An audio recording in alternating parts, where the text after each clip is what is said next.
yung balita na all of my siblings are back home. Because of course they have to prioritize their jobs, and of course he understands because again we have to prioritize the country and the people and how they serve. So he was very understanding with it, and it went well. Ayun, madaming chikahan sa about family matters, and then to the point na sinabi niya na ang dami ng alam ng nakikinig dito. Ayun, tumawa lang ako.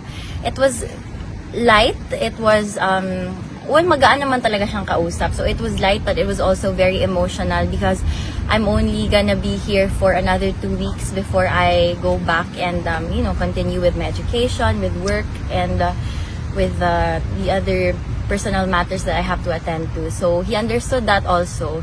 And then I told him he told me kasi na it's okay if you are lonely, you just go home to your mama Hanilat and to Mira. But then I told him na, don't worry about me, I'm okay, my home is wherever you are. So ayun, he smiled, he was happy to hear that. But he also reminded me that I do have to prioritize my responsibilities also because I have a life as a 21-year-old. And I said yes, of course. In 2 weeks, I will be back home, and then the rotation of visits from the different family members will continue as usual. So ayun, we are just hoping for good news. So in 2 weeks time when you leave, sino pong papalit? We are not sure pa, attorney, kasi ayun nga. That's why I heard that he was, kaya medyo kanina I mentioned that it was an emotional visit because the guard told me that he was waiting all day for us yesterday. And of course I felt really guilty.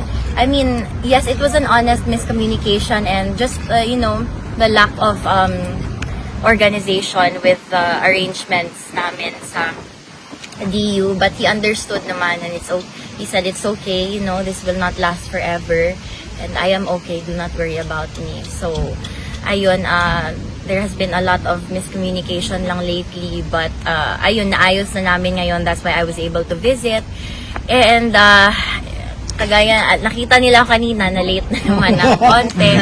So, well, I had to explain to him also that my classes was until almost 7 a.m. this morning. So, I slept at 7 a.m., woke up at 12 p.m. and then I had to rush here. Good naman na inaalaw kayo na online. For now, it's online talaga because of the situation in the Philippines, The rain and flood. Sana yung nila, bakit ganun yung...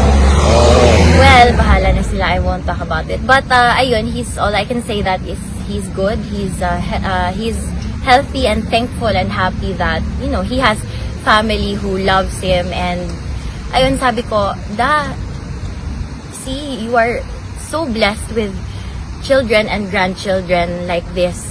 Kasi tingnan mo ngayon na matanda ka na ganito. Well, kasi it really does speak on his character as a father. Kaya kahit ang tanda niya na, kaming lahat will drop anything and everything to be here with him. So, yeah, he was happy to hear that. So he's okay. Tatay Digong is okay.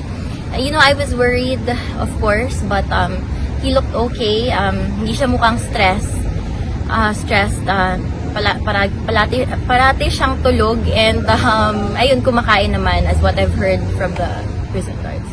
So, namimiss niya masahe ni Kong Kulo. Yes, ayun nga, sabi ko, sorry ha, hindi ako naka-crash course, hindi ako ganun kagaling. Pero sige lang, maybe before I leave, magmamasahe ako sa kanya. And so to make up for it, I just sang him a song before I left. And ayun, nakasmile na. So, ayun, that's all I can share because of course we want to abide by the rules and regulations by the EU para walang unwanted consequences. Alam ba ni Tatay Digong na bawal na rin i-share yung mga... I don't think so, but he did ask if there were still people here, and I said yes, everyone's waiting for you. It's been 5 months, but everyone's just waiting for you to come home. Yes. So, and there's this never-ending love and support from the people, not just to you, but to all the members in the family. So yeah, he wants to extend his gratitude and how blessed he feels to have you all. Thank you. Thank you so Thank you, much. Thank you, Langga.